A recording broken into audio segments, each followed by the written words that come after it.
Dr. Terrell was a people person. Everybody you talk to would say the same thing. Some of the best times we ever had were staff meetings. Staff could take a turn and go to some haywire conversations. Hunting, fishing, he loved to do that. Football, of course. Getting to know him as a person, he was great to talk to. He put you at ease.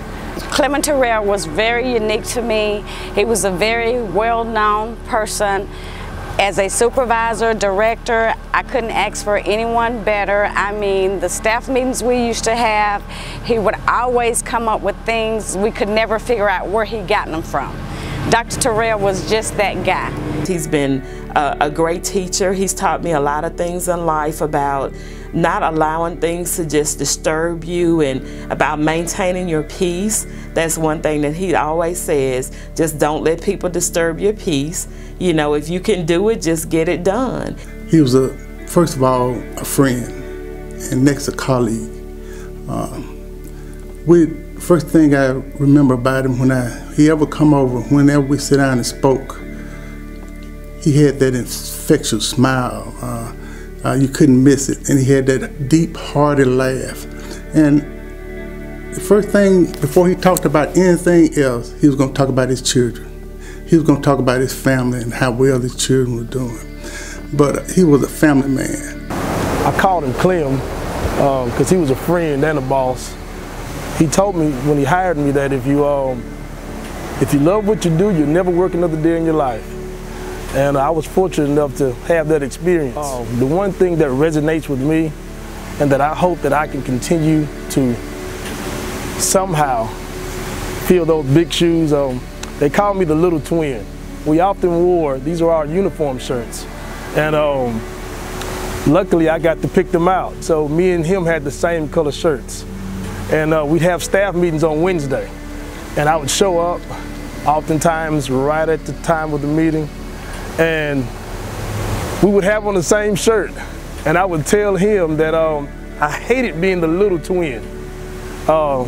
In the 80s, maybe early 90s, there was a movie with Danny DeVito and Arnold Schwarzenegger. Well, nobody wanted to be Danny DeVito. That was me. So Doc, I'll never be Arnold Schwarzenegger, but I really loved being in your shadow. And I appreciate everything you taught me, and I love you. I've been knowing him all my life.